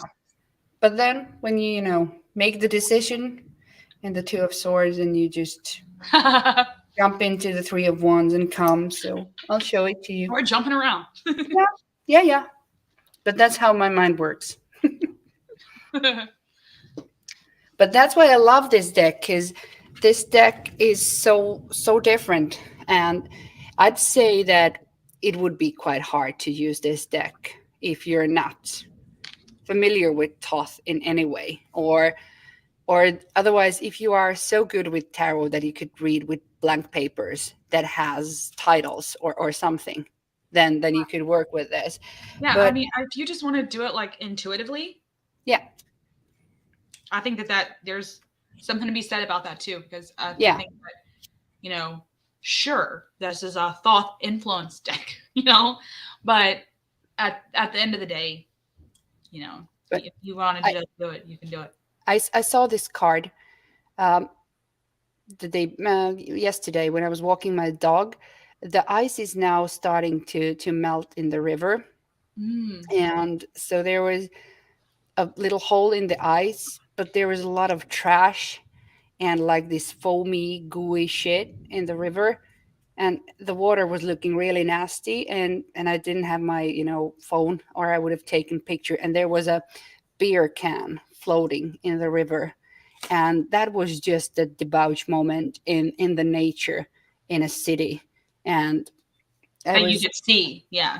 but I immediately, when I saw that, I think I thought of this card and this deck. How this works for me, I get like smells I get tastes. I get it's more, Transported. it's more. I get more. Mm, what's the English word? Different, hits, like tastes, smells, textures. I get Like more sensory out of senses, like your sensory, uh, yes. And I hear sounds. So you're right. I'm not an intuitive reader. I need to know a system and do it that way. But you're right. This could work in that way too. mm. And especially with the guidebook, if you read the story, you could get it there. But I even get like temperatures, cold, hot, really easily with this deck. So I think you kind of really nailed it with your trip with David Attenborough traveling around Well, the world. if you think of watching, because I love to watch that kind of stuff, like Planet Earth, those Earth-based documentaries, it's something that I love to do. Those things, okay, I love it. I love to watch them and listen. And the the point is what you're saying. This is an elemental deck. I want you to be standing here and hearing the crackling. Okay, for all the ones that have experienced that, But then I want you to be here, and the wind is kind of blowing, your hair is moving, and you're just standing there, and it's that feeling that you have of this storm is coming, whether I wanted to or not. It's headed my direction. It looks like shit over there, and it's about to come, and I'm just going to have to stand here and board up my house as best I can to prepare. But it's this feeling of defeat that you have looking at this storm coming over the horizon, right? And And it's the funny thing is that I don't know if you guys can hear this, but there's a massive storm here now where I live, and the roof of the house is here, and it's making these sounds that the whole roof is kind of come off mm, with the wind. And I'm blaming Lennan. If you know Lennan, you know her wind workings, so maybe I'll do my bewitch. it's your it's your it's your windy energy is ripping. It ripped the roof off our barbecue house thingy on the yard already today. So Lennon, please don't take my roof. Watch the storm stop completely when we get off this live. Yeah, yeah, but you're true. Now It's here's absolutely true with the energies in these cards. well, because when you're looking through these cards, like the air suit, Hmm. I want you to feel the wind. I want you to feel the wind in your hair, okay? But then I want you to feel. Oh yeah, I I want you to can be I can smell the ash. I yeah, can smell the ash, and it's harder to breathe. right. That's the exact feeling. But then when you look at the earth, okay, I kind of want you to feel like you're out in the garden, You're out in the garden, you're taming stuff. You got your pruners, and you're doing things out in nature, right? And then you feel the heat. You're feeling the heat. And see, this is a cold heat. The Mhm. sun is on your face, but it's so cold because you're standing in the snow, right? And then that's that feeling, right? Oh, that's the star. Why is she over here? Whatever. But it's like you feel like you said, you get sensory. Even with the quartz, I want you to be able to like kind of feel what they're feeling. Yes, Candy. This is Lennon's deck, Wild Essence Thoth, that Lennon made. Is available in Make Playing Cards. We have two versions. Lennon has the other version of her deck, and I have the other. I have the one with the suit names with like swords. So me any minor, Let me put. any minor. I know, but I want to match. Yeah. Yeah, so that's the difference. I have the one with the suit names. It is that Um, Joshua. Joshua said it's windy as fuck today. Yeah, I'm in Georgia, and it is windy as hell. and in Finland too. So It's the universe knows I'm live. I put when I'm manifesting stuff, the wind is whipping. Remember on my birthday, all 5 of you guys texted me and were like, "It's windy as hell," and it was like global. It was like global. Like I was manifesting this like happy birthday energy, and like the whole world was yeah, windy. I remember going to my car on your birthday and going to work, and then I was like, "Happy birthday, Lennon!" screaming it to the wind and hoping it would bring it to you. And it did. I felt it. Now, one last thing I wanted to address was Joshua. He asked a minute ago about the moon card bleeding and what our thoughts were on that. Now, to me, it's blood. It's blood, these yods, but it's twinged with blood. So it's what we see if blood were to drip in this viscosity, this thick liquid. I don't want to say the word or else I'm going to get cut. Okay. This thick liquid, this thick bodily fluid, and it's twinged with blood to represent in my opinion, to represent the small nicks. It's like death by 1,000 cuts that we have to go through in life. These mysteries are slicing us in small ways. And throughout the course of your life, things will happen that will cut you down. And you just have to cut through the fog. You have to just get up and hill, get up and hill, get up and hill. And that's kind of what the blood means. But they're also yods, like from Hebrew. So, you know, I kind of, not to get too, personal, but I also think of it being a moon card, it's menstrual blood. Yeah, and then there are the cycles, and even though you can see it, you can see so many cycles with moon and women's menstrual cycle and whatever. And I kind of feel like there's this, because when you're looking at Anubis and who was the other? I just draw a blank. The other figure there. When you're looking and you have to go down the path, okay, it's that path before you get to Mayat, right? And it's this impure that you're shedding the impurities before you get into Mayat's realm, because Mayat, she ain't gonna play. She's gonna take your heart from your body and put this feather here, and it's that moment before you get to her that you need to shed those impurities, shed the heaviness. And the universe is telling you, get rid of that so that your heart won't weigh a thing. And you have to heed that call. You have to heed it. Can't ignore it, or else your heart's going to be heavy as hell. So I guess that's where my initial. I hope that helps, Joshua. So I do have the star card in my deck, the swirl. Yes. I talked in my. I can't find it anymore. One last thing was that I could have picked this swirl for the Wheel of Fortune, but to me, the swirl of the universe is the star card. I'm a lot happier that this is the star than the wheel, because to me, the wheel isn't this grand spiral yet. The wheel is more personal. It's on a more. It's on a smaller scale, and Jupiter's water, okay? Jupiter's change, and it's expansion, right? And when you think of expansion, I'm not thinking of the universe, swirling like I do in the star. I'm thinking about a ripple, something that you have done, you are doing, someone else has done, that's gonna do this, and it's gonna expand like Jupiter. And so that's why I chose this image. I mean, to be honest, it's probably my least favorite image, because I'd like it to have been a little bit more nature based, like, Pocahontas like something pointing. I love it. I love how, if you even look the smaller bubble there, how everything is reflecting. Yeah, I feel like a lot of that Magus as above, so below, kind of that, because to me, the energy of the wheel, it is so big.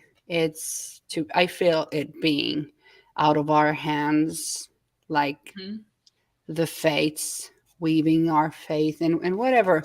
So you can't stop a ripple no matter what you do. Yeah. And this is one of the really Instagrammable cards. It Awesome. No, but because when I'm really, not good with, you know, technical stuff, but I do tend to take when I do a nice spread. I never arrange things. I first do the spread, and when I look at the spread and it's like, oh, this is so beautiful, then I'm like, okay, I'm gonna grab some shit like stones and flowers and look and make it beautiful. But it's always a real spread that I make, and that's just my lazy way of keeping record of some special spreads when I put them on Instagram if I'm too lazy to write them out. That happens. Okay. I don't think anyone else had a question. Now, Candy's just saying with the reflection, it looks like the axle of a wheel. Yeah. Oh, that's a cool concept too.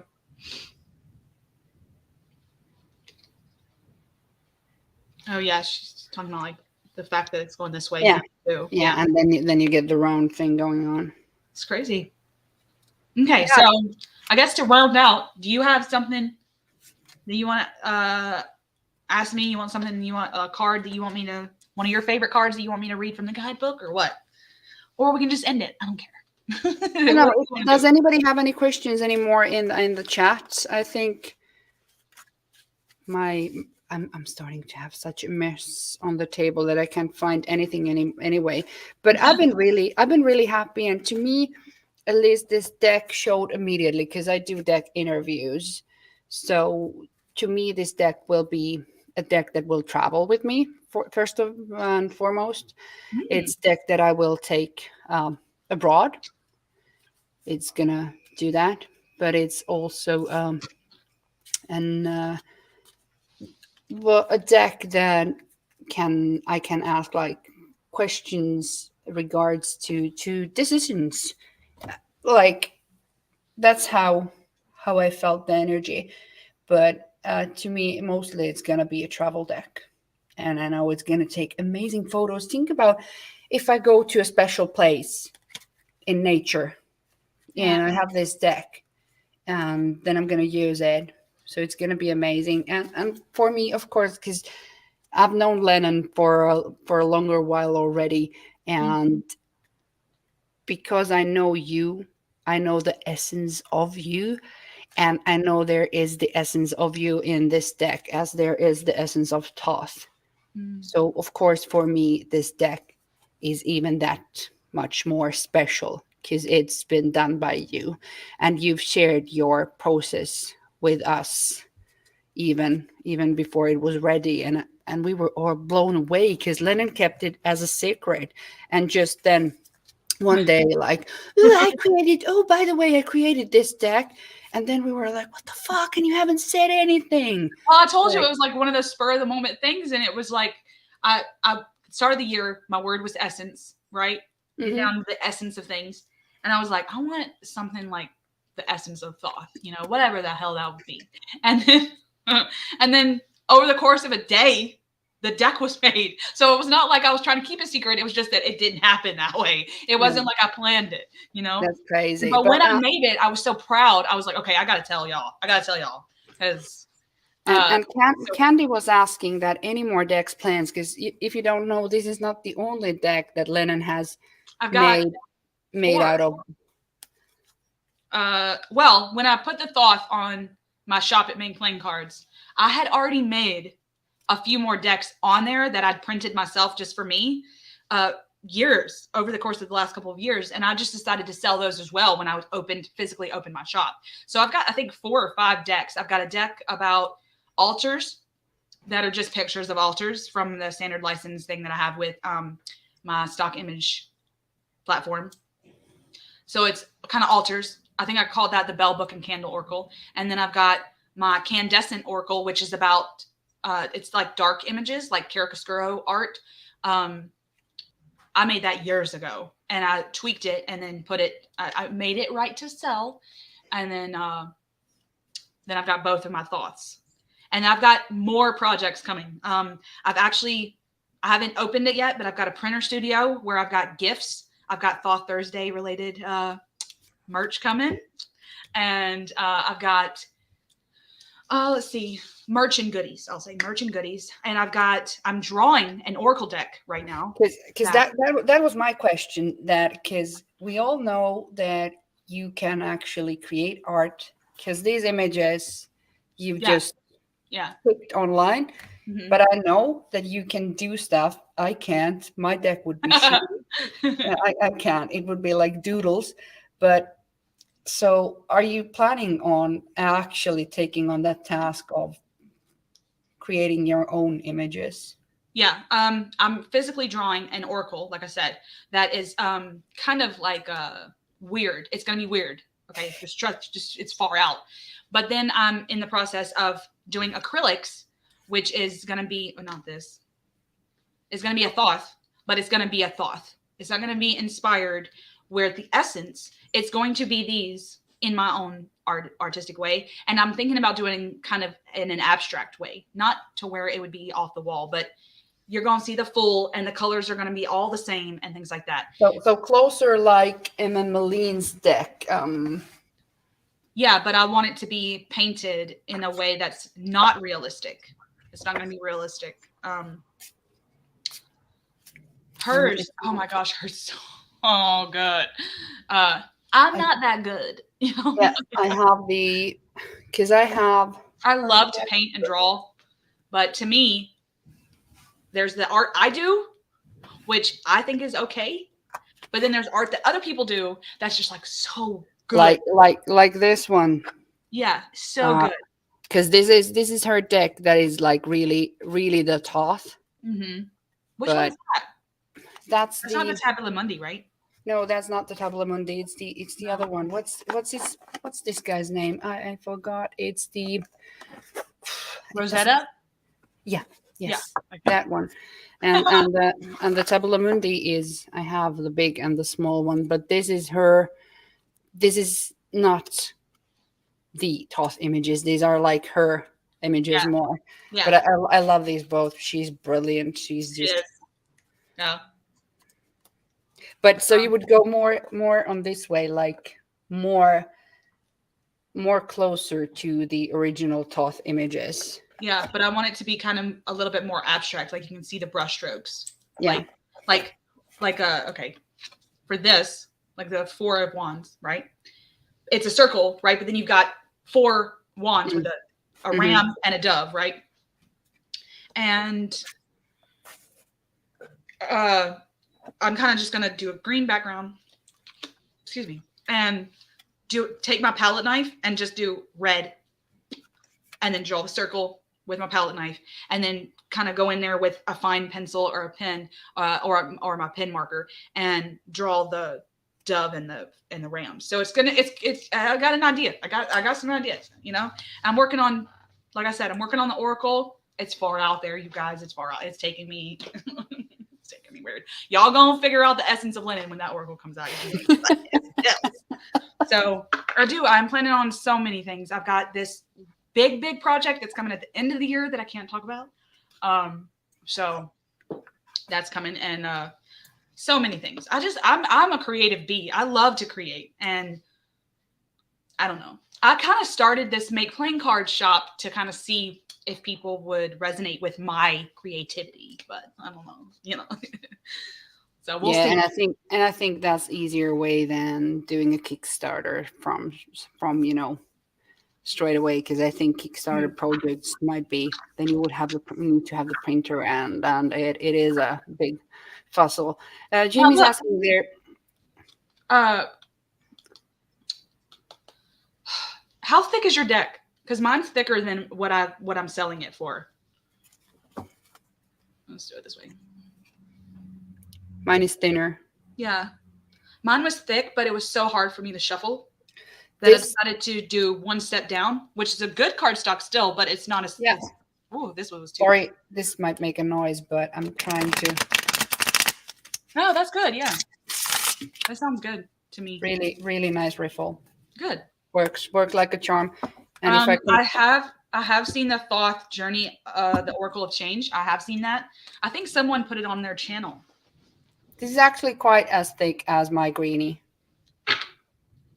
No, that works out good. Yeah, Mine ended up she a chunky monkey. Golly, like yeah. I can't hardly take her anywhere. Her ass This is is everywhere.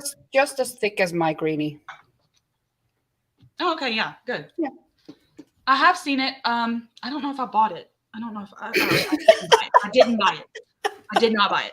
What am I talking about? I didn't buy that deck, but I'm gonna look more into it. Is what I'm gonna say. I'm gonna look more into it. I think that original art and basing it on Thoth, we need more Thoth. Like I made this essence thing. It was just like like a 1 day fluke, and I was so proud of it that I decided to sell it for whoever was resonating with it. But I do believe that it's because the licenses, the copyright is still infringed on the Thoth images. So that's why we don't have a slew of them like the Rider-Waite Smith. The world ain't ready. The world is not ready for Thoth to be in the public domain. Okay, the world ain't ready because then we'd have a million of them. And sometimes I like to get on Etsy and look and see what people are doing because we need more Thoth. That's just it's just my opinion. So Yeah, and before we end this, I'd just like to say to everybody, because I got a great comment on my YouTube, which got me thinking. It was about Thoth deck. A person had gotten a Thoth deck, but then gotten rid of it because they felt intimidated about the deck, because people tend to treat the Thoth deck like a holy special deck that you need to know inside and outside and all the little bloody yards and whatnot. But because actually, at the end of the day, Aleister Crowley, Lady Frida Harris never got to use the deck. They created the beast, but they never used the beast.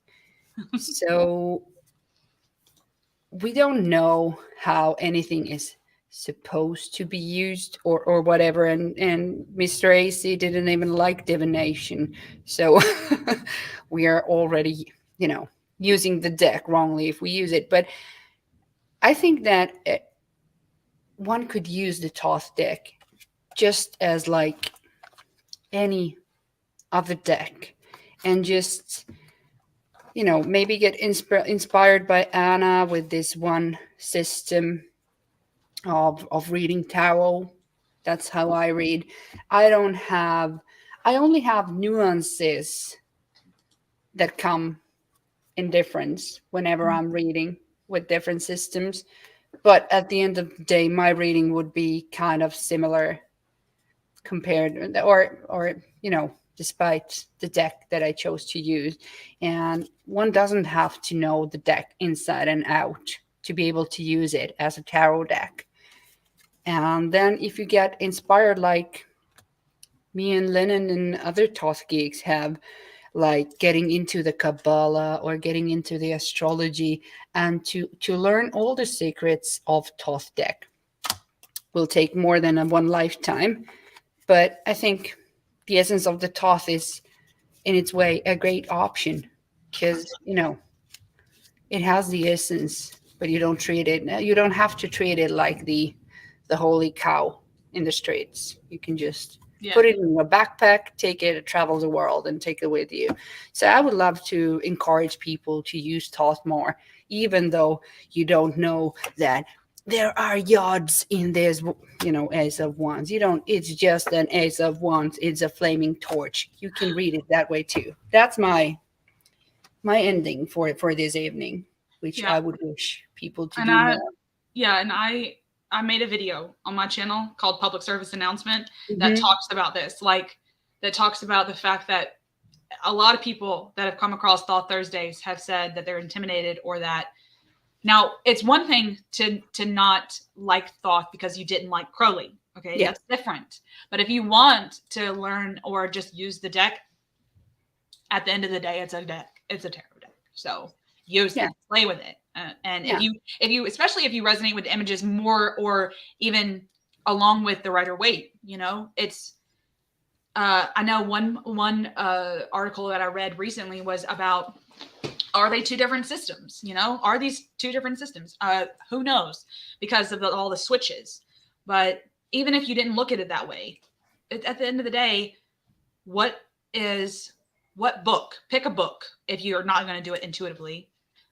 Pick a book. You can pick Gerd Ziegler's book, Marcus Katz, Lon Milo Cat, whoever, and you can read up on the cards, but you can just kind of go on what you're feeling, and I think it's all valid. And and at the end of the day, you know, Waite, Pixie, Aleister Crowley, everybody were involved in, Golden Dawn. Mhm. So the roots are there, and the roots go always deeper. If you want to go studying deeper down to Levi, Agrippa, whatever, we can go thousands upon thousands of years of rabbit holes yeah, back to the Hermetic principles. But we For don't sure. have to if we just want to start using the deck. But it's amazing fun when you're a freak like me, and you want to, read the Corpus Hermeticum to understand, things like tarot and I better. love it. I've got a Thoth Thursday coming up this Thursday, this coming Thursday, about cards that I don't like, and I've got some more information-based Thoth Thursdays coming. Joshua, I don't know why you said we need more Thoth Thursdays back. They haven't gone anywhere. They're still there. They're still there. Maybe you mean more informational. But I've got some already filmed that are coming out. But this one, I wanted to bitch about the cards that I didn't like. And it's still cards that not necessarily don't make sense, that I don't like or whatever. It's just about talking.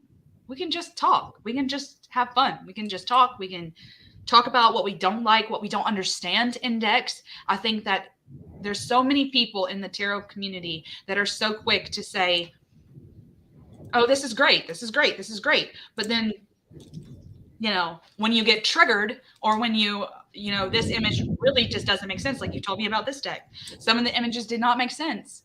And it took me, talking to you for you to get a better of an understanding. And I think that the tarot community is not lacking in that per se. That's not what I mean to say. I just mean that if we talked more about all the aspects of tarot, not just the good, but talk about the good, the bad, and the ugly, then that's what we're going to do. We're going to be and that's not only limited to tarot.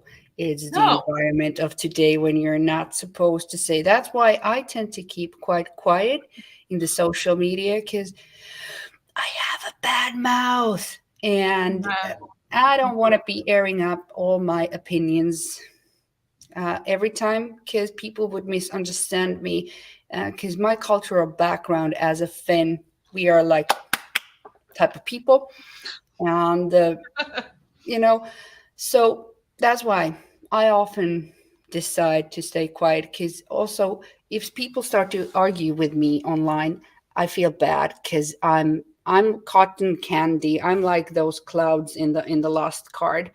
On the inside, I am a pink and vulnerable creature.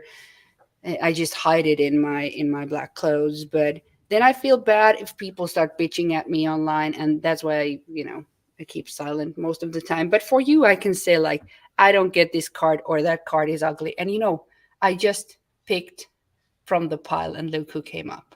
Wow. This deck just knows me. It's just, I got the instant feeling that this deck knows me, and it does. It showed my cotton candy soul.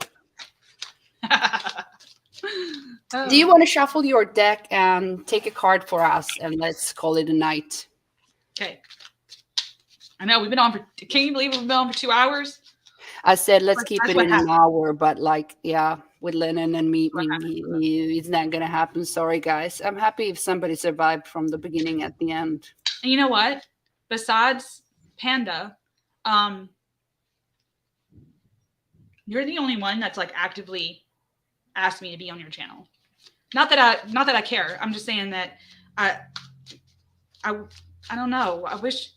I love to get on the lives where people are just kind of chatting and they don't really know where it's going to go. I love that. Yeah.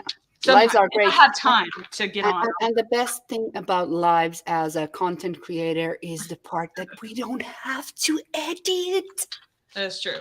Even though there are a lot of F-bombs in this live, probably. Yeah, we can just drink beer. my Navy SEAL word that I spoke earlier. I got booted off the internet for. Mm-hmm. I'm convinced, Mel, that that's exactly what happened. I said that word and they were like, Yeah. no, It's like, no, baby. let's not talk about semen here. Let's see if I drop out. It was so weird because it was right after I said the word. Don't worry, Wendy, because this was like spur of the moment. It was just I just announced the live like only less than an hour before we started because I've been busy. Shit. But hey, Wendy. Actually, she has a channel. So, yeah. So y'all go show Wendy some love. I think I just saw that on Saturnarium's channel this morning. That Wendy had a channel. So I'm gonna go check you out, Wendy. I haven't been really watching anything on YouTube because I've been so busy at work. I hate work when it disturbs my enjoyable activities.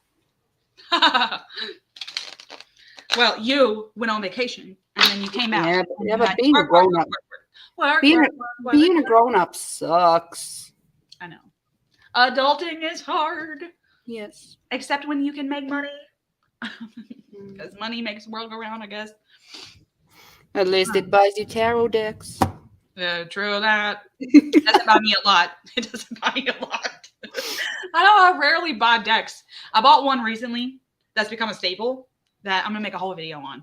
And we'll name that thing My Love Affair with His New Deck. So anyway. Oh, look what card we got.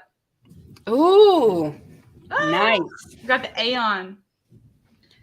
But that is truly because the times that we are living, they feel like the fucking end of the days. And I've been struggling to think about what would be the other option of society without like the rule of capitalism and things like that. Like what would what would be the new Aeon? And by the way, I'm looking at the roof because there is a spider. Lennon, there is an actual spider. I've never seen a spider in my house, but there's a spider. I'm gonna try to catch that dude so you could see how small it is. Oh, the spider is. Ugh. So those are the scary Finnish spiders. I'm gonna let him. Ants. I'm gonna let him go on top and walk on top of my. You have ants. They look like an ant. No, but that was a spider. Ants are sleeping. It's winter. Look, I'm gonna read just to end. Read the Aeon. Sorry. I'm gonna read the Aeon card from my guidebook, which you can get on my coffee page, linked under all my videos. But, whatever. Okay. The sun is setting or rising. Finally, whichever it is. That was a lot of work. It was all worth it. And now we can see the whole picture a little better. We have broader perspectives thanks to all we have put forth. We have taken flight against those judgmental tendencies we have. We have accepted all the potential possibilities the universe has to offer. We are no longer fearful of those occurrences. We have effectively become the bridge between the macro and the microcosm. Therefore, in this new Aeon, be the brighter torch and the torch bearer. So, and I think this time really, requires that we all carry our torches. And one important thing, I know all of us content creators have probably felt like uncomfortable creating content during these times when, you can't be talking about the world pain all the time, but then you feel stupid like talking about random stuff. But on the other hand, but I think it's needed. But I can't. If we only talked about the pain, yeah, it's kind of like the gladiators. Like the gladiators, they had that arena, right, where you go and all the people of that village or the kingdom, they went and saw the fighting, right? Yeah, sure, fighting is horrendous, but it was something for the village to get together and do, to take their mind off of the work, the rut of farming and stuff. They had to have that sense of play, so that your brain doesn't shut down from all that your responsibilities for, right? Um, So this is our aspect of play. We are playing right now. yeah. And I was just. Have you ever watched a stand-up comedian called Ricky Gervais? Get advice. I don't know. My husband is the lover of comedian.